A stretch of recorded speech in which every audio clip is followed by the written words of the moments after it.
Hello guys, welcome back to the class of the day. Today the topic of the video narration. Narration के अंतर्गत आज हम लोग पढ़ेंगे ऑप्टेटिव सेंटेंसेस। ऑप्टेटिव सेंटेंस क्या होता है, किस प्रकार से ऑप्टेटिव सेंटेंस को हम डायरेक्ट से इनडायरेक्ट में चेंज करते हैं। गाइज अभी तक हम लोगों ने पढ़ लिया है इंट्रोडक्शन ऑफ नरेशन, इसके साथ assertive sentence, interrogative sentence, imperative sentence, exclamatory sentence और ऑप्टेटिव सेंटेंस आज हम लोग पढ़ने वाले हैं। तो अगर आप लोगों ने अभी तक ये 4 सेंटेंस और उसके नरेशन कैसे चेंज करने ये नियम नहीं देखा है तो आप प्लेलिस्ट में जा कर के जनरल इंग्लिश ग्रामर नामक प्लेलिस्ट में वहाँ से आप सारी ग्रामर की वीडियोस वॉच कर सकते हैं। साथ में मैं यहाँ पर डिस्क्रिप्शन बॉक्स में भी प्रीवियस वीडियोस का लिंक दे दूंगा, वहाँ से भी आप वहाँ तक पहुँच सकते हैं। आइए शुरुआत करते हैं ऑप्टेटिव सेंटेंस के बारे में। Guys you know well, a sentence which shows a wish, a blessing और a curse is known as optative sentence. क्या होता है इसकी definition? A sentence which shows a wish, wish means क्या? कामना करना, और ब्लेस मीन्स क्या? आशीर्वाद देना, कर्स अभिशाप देना, ये सब क्या कहलाते हैं? Is known as optative sentences. अर्थात जिन सेंटेंसेस से विश या कामना, ब्लेस या आशीर्वाद या कर्स या श्राप का भाव प्रकट होता है वे सेंटेंस हमारे ऑप्टेटिव सेंटेंस कहलाते हैं। याद रहेगा आपको, जिन सेंटेंसेस से हम किसी को शुभकामना देते हैं, आशीर्वाद देते हैं या फिर किसी को श्राप देते हैं, ये सभी सेंटेंस किस में आते हैं, किसके अंतर्गत आते हैं? कौन से सेंटेंस होते हैं? ऑप्टेटिव सेंटेंस होते हैं गाइस।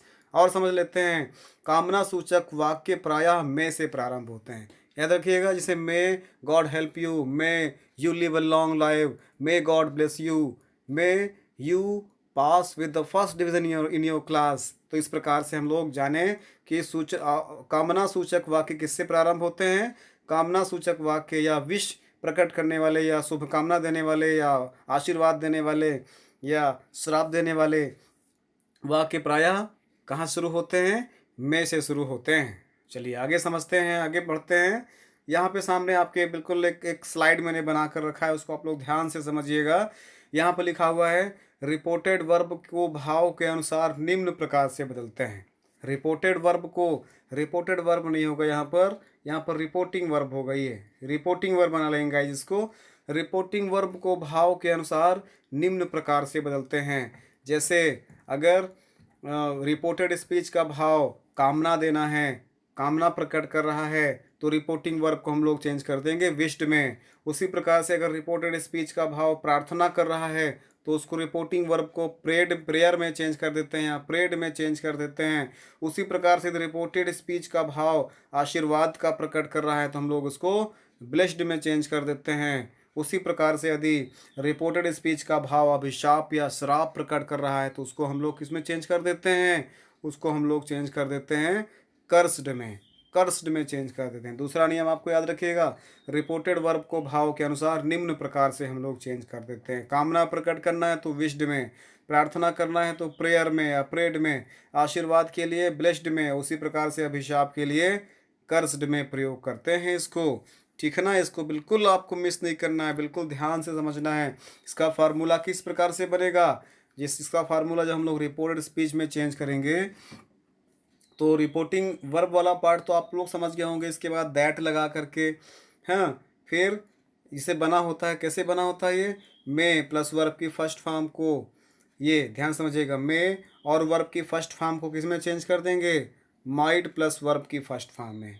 जैसे मे गॉड हेल्प यू तो माइट गॉड हेल्प यू। क्या? मे और वर्ब की फर्स्ट फॉर्म को चेंज कर दें किस में? ध्यान समझिएगा, में और वर्ब की फर्स्ट फॉर्म को चेंज कर देंगे किस में? ये, इसको हम लोग चेंज कर देंगे, ये इस वाले में चेंज कर देना है। याद रखिएगा, ये सामने आपके लिखा हुआ है, में प्लस वर्ब की फर्स्ट फॉर्म लिखा हुआ है ना, इसको आपको चेंज कर देना है, माइट प्लस वर्ब की फर्स्ट फॉर्म में बदल देते हैं।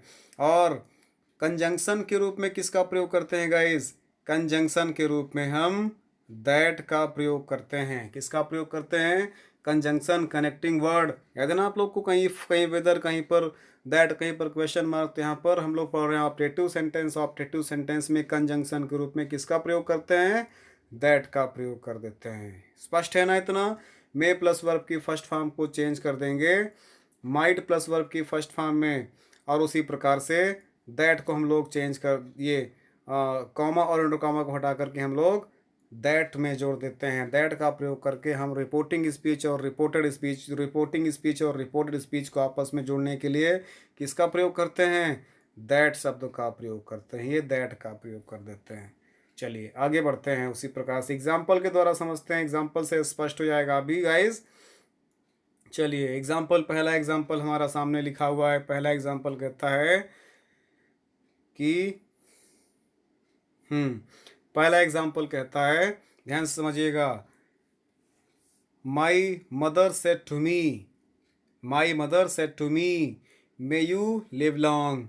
मेरी माँ ने मुझसे कहा मे यू लिव लॉन्ग, ईश्वर करे आप दीर्घायु हों। गाइस याद रखिएगा, सेंटेंस के लास्ट में ये एक्सक्लामेशन मार्क का प्रयोग हुआ है। जब वर्ड के बीच में होता है, शब्द के बीच में होता है, तो हमारा एक्सक्लामेटरी वर्ड हो सकता है, ओके।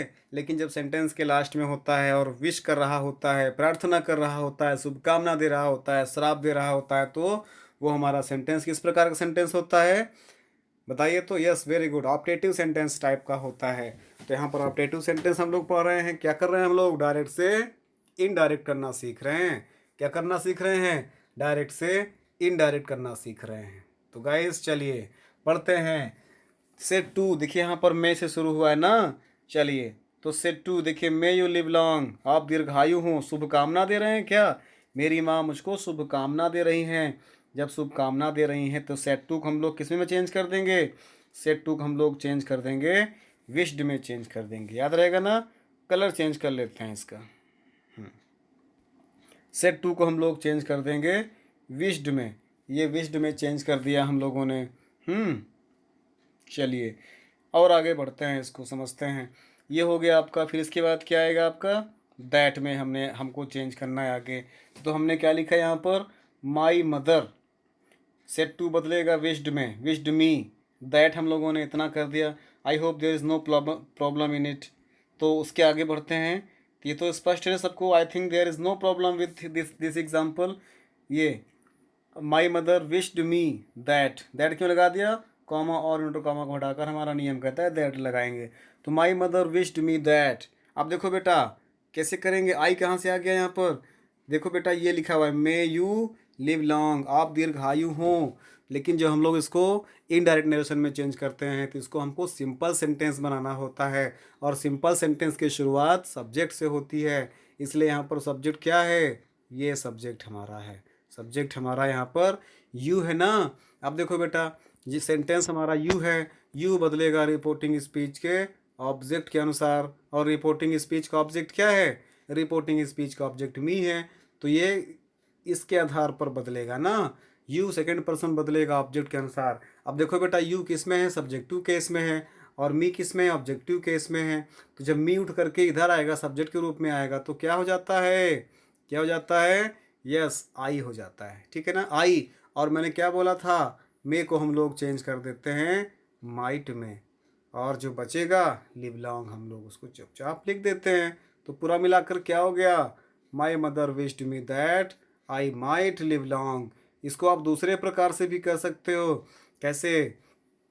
देखिए इसको लिख दिया है, my mother blessed me with long life. आप चाहें तो इसको भी अपने अनुसार कर सकते हैं, लेकिन ये तो कॉमन चीज़ें हैं, आप लोग गलती ना करें, इसलिए मैंने यहाँ पर स्टेप वाइज स्टेप आपको बता दिया है। लेकिन आप चाहो तो my mother blessed me with long life, ये भी आप लोग यहाँ पर लिख सकते हैं। आगे बढ़ते हैं, दूसरा एग्जाम्पल देखते हैं। दूसरे एग्जाम्पल में हमने लिखा है, ध्यान समझिएगा। ये she said may you go to hell, तुम भाड़ में जाओ, नरक में जाओ, बेकार हो जाओ। ये क्या हमारा? ये श्राप दे रहा है ना। जब श्राप वाली बात आएगी ना, तो रिपोर्टिंग वर्ब को हम लोग किस में चेंज कर देते हैं? रिपोर्टिंग वर्ब को हम लोग कर्स्ड में चेंज कर देते हैं। और कॉमा और इंटर कॉमा के स्थान पर हम लोग दैट का प्रयोग कर देते हैं। इतना स्पष्ट है ना सब लोगों को? और आगे देख लेते हैं। यहाँ पर ऑब्जेक्ट हमारा यू है ना। यू कौन सा पर्सन है? सेकेंड पर्सन बदलेगा ऑब्जेक्ट के अनुसार। ऑब्जेक्ट चूंकि नहीं दिया हुआ है तो आप कुछ भी मान लेते हैं। मान लिया ही सेड टू हिम लिख देते हैं, तो यहाँ पर सब्जेक्ट के रूप में ही हो जाएगा। चलिए भाई स्पष्ट हो गया। अब इतने से आपको समझना है, मैंने सर्कल में कर दिया उसको जो जो हमको चेंज करना था। अब समझते हैं इसको। लिखा हुआ है ये he said may you go to hell, यहाँ पर भाड़ में जाओ या नरक में जाओ की बात हो रही है, इसलिए यहाँ पर कर्स्ड वाली बात हो रही है ना, तो जाएगा शी कर्स्ड दैट। अब देखो यहाँ पे किसके लिए, उसके लिए, उसके में ही भी हो सकता है, शी भी हो सकता है ना, चलो ही मान लेते हैं उसके लिए, और मे को हम लोग चेंज कर देंगे माइट में, और गो टू हेल हम लोगों ने चुपचाप वैसे लिख दिया। तो पूरा मिलाकर क्या हो रहा है, ये पूरा मिलाकर हो जाएगा she cursed that he might go to hell. Very good. चलिए इसके बाद हम लोग कुछ अदर केसेस की बात कर लेते हैं, कुछ अन्य भी एग्जाम्पल आपको समझना ज़रूरी है। जैसे हम लोग यहाँ पर देख लेते हैं, यदि रिपोर्टेड स्पीच में अभिवादन सूचना शब्द आ जाए तो उन्हें निम्न प्रकार से इनडायरेक्ट नरेशन में बदलते हैं। जैसे यहाँ पर देखिए लिखा हुआ है ये he said to me good morning, direct narration में है। अब जब ऐसी स्थिति आएगी ना, गुड मॉर्निंग अभिवादन वाली आएगी, तो हम लोग यहाँ पर रिपोर्टिंग वर्ब को सेड टू को हटा करके बेड का प्रयोग कर देते हैं। तो ही बेड मी गुड मॉर्निंग, ठीक है ना, भूलना मत बेटा, अक्सर कॉम्पिटिटिव एग्जाम में इसी प्रकार किया जाते हैं, लोग गलत कर जाते हैं, ठीक है ना। तो यहाँ पे आपको ये चीज़ बिल्कुल नहीं मिस करना है। जहाँ पर ऐसे शब्द आ जाते हैं, अभिवादन वाले शब्द आ जाते हैं, वहाँ पर हम लोग ये रिपोर्टिंग वर्ब सेड टू के स्थान पर किसका प्रयोग करते हैं, बेड का प्रयोग कर देते हैं। तो ही बेड मी गुड मॉर्निंग, या आप चाहो तो विश्ड का भी प्रयोग कर लो। लिखा हुआ है देखो यहाँ पे he wished me good morning, पुराना वाला अपना कॉन्सेप्ट सही ही है, ठीक है ना। यहाँ पे दैट का प्रयोग नहीं करेंगे, नहीं बोलो कॉमा और इंटर कॉमा घटा करके हम यहाँ पर दैट का प्रयोग करते हैं, नो, दैट का प्रयोग नहीं करना है यहाँ पर। यहाँ पर सिर्फ सिंपल सा आपको क्या लिख देना है, ही बेड मी गुड मॉर्निंग या फिर he wished me good morning. चलिए दूसरा एग्जाम्पल इसी तरीके समझते हैं। जैसे लिखा हुआ है he said to me hello where are you going, इसको कैसे लिखेंगे हम लोग, कैसे चेंज करेंगे डायरेक्ट नरेशन में। देखो बेटा यहाँ पर इंट्रोगेटिव सेंटेंस है ना, वेयर आर यू गोइंग, कहाँ जा रहे हो भैया। तो अब यहाँ पर क्या जा रहा है, हेलो हेलो, जहाँ पर हेलो शब्द का प्रयोग हो जाए ना, याद रखिएगा, जहाँ पर हेलो इस प्रकार के शब्दों का प्रयोग हो वहाँ पर हम लोग ग्रीटेड का प्रयोग कर लेते हैं, ठीक है ना, ग्रीटेड का प्रयोग कर लेते हैं। तो यहाँ पर क्या हो जाएगा, रिपोर्टिंग वर्ब सेड टू के स्थान पर ये हट जाएगा। अच्छा बेटा ये अब हट जाएगा, यहाँ पर जाएगा ही ग्रेटेड मी, उन्होंने मुझे ग्रीट किया, इनवाइट किया, पुकारा और पूछा, एंड आस्क्ड, इंट्रोगेटिव सेंटेंस ना, एंड आस्क्ड, और क्या पूछा, वेयर आर यू गोइंग, आप कहाँ जा रहे हो।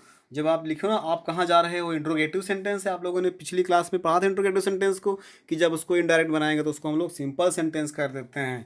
तो वेयर तो हमारा इंट्रो कंजंक्शन के रूप में हमने प्रयोग कर दिया, क्योंकि इंट्रोगेटिव सेंटेंस में हम लोग इफ़ का प्रयोग नहीं करते बल्कि क्वेश्चन मार्क का प्रयोग कर देते हैं। अब इसके बाद हमारा आएगा सब्जेक्ट, सब्जेक्ट हमारा क्या है, यू है, यू हमारा सब्जेक्ट है ना, ये बदलेगा रिपोर्टिंग स्पीच के ऑब्जेक्ट के अनुसार, क्योंकि रिपोर्टिंग वर्ब ऑब्जेक्टिव केस में है, आई मीन सेकेंड पर्सन है, सेकेंड पर्सन बदलेगा ऑब्जेक्ट के अनुसार। मी, चूंकि यहाँ पर आपको ये तो सब्जेक्ट के रूप में यूज हुआ है, तो मी का सब्जेक्ट होता है आई। अब देखो बेटा एक और बात ध्यान समझिएगा, महत्वपूर्ण चीज़ क्या है, सेड टू पास्ट टेंस में है, इसलिए यहाँ पर आर के स्थान पर वाज हो जाएगा, गोइंग। वाज क्यों होगा, आप बोलोगे आर है तो वर होना चाहिए, लेकिन बेटा यहाँ पर सब्जेक्ट आई हो गया है, आई के साथ आई सिंगुलर नंबर है, तो यहाँ पर हम लोग उसके साथ वाज का प्रयोग कर देते हैं। तो क्या हो गया यहाँ पर हमारा, he said to me hello where are you going, hello हमारा क्या सूचित कर रहा है, ग्रीट सूचित कर रहा है, और ये हट जाएगा, इसके स्थान पर ग्रीटेड हो जाएगा, हर he greeted me that he greeted me, और पूछ रहा है ना कि कहाँ जा रहे हो, तो एंड आस्क्ड वेयर, अब यहाँ पर क्या है, यू है, और यू हमारा सेकेंड पर्सन बदलेगा ऑब्जेक्ट के अनुसार, ऑब्जेक्ट मी है, चूंकि यू सब्जेक्टिव केस में है इसलिए इसका आई हो जाएगा। वेयर आई, चूंकि ये पास्ट टेंस में रिपोर्टिंग वर्ब, इसलिए आर के स्थान पर वाज हो जाएगा, वाज गोइंग। तो पूरा मिलाकर क्या हो गया, ये पूरा मिलाकर हो गया he greeted me and asked where I was going. Clear है ना। चलिए बेटा अगला नियम समझ लेते हैं। यदि रिपोर्टेड स्पीच में किसी को संबोधित किया जाए तो उन्हें निम्न प्रकार से इनडायरेक्ट नरेशन में चेंज करते हैं। किसी को संबोधित किया जाए तो उसे कैसे हम लोग इनडायरेक्ट नरेशन में चेंज करेंगे, वो भी एग्जाम्पल हम लोग समझ लेते हैं, ठीक रहेगा ना आप लोगों के लिए। चलिए समझते हैं अच्छा इसको।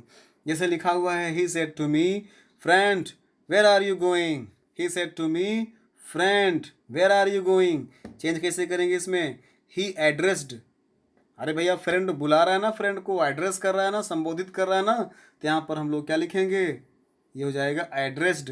ही addressed me as a friend, उसने मुझे एक मित्र की तरह एड्रेस्ड किया और कहा और पूछा, कहा, asked where I was going. तो पूरा मिलाकर क्या हो गया, he addressed me as a friend and asked where I was going. उसी प्रकार से इसको अन्य प्रकार से बना सकते हैं, ऐसे addressing me as his friend he asked where I was going.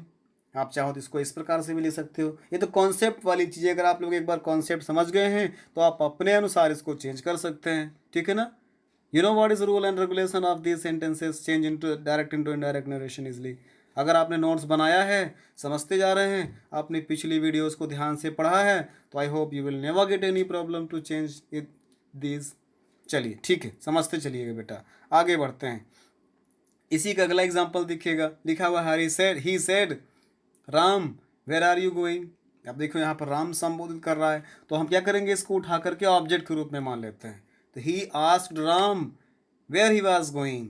He was कैसे हो गया, अरे भैया, अरे ये हमारा इनडायरेक्ट नरेशन है ना, जब ये चेंज होता है, इनडायरेक्ट नरेशन चेंज होगा हमारा, तो बदलेगा सिंपल सेंटेंस में, सब्जेक्ट किधर आ जाएगा, यू है, तो यू हमारा ऑब्जेक्ट, यू हमारा सेकंड पर्सन बदलेगा ऑब्जेक्ट के अनुसार, इसको हमने ऑब्जेक्ट मान लिया है, तो राम का प्रोनाउन ही हो जाता है, ठीक है ना, समझ रहे हैं ना, वेरी गुड।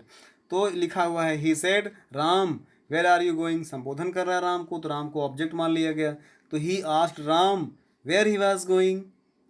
ठीक, समझते रहिएगा। तो इस प्रकार से हम लोगों ने आज पढ़ा ऑब्जेक्टिव सेंटेंस और कुछ अन्य इसी से रिलेटेड टॉपिक्स जो अक्सर एग्जाम में पूछते हैं। तो so guys, thanks for watching the video. जय हिंद।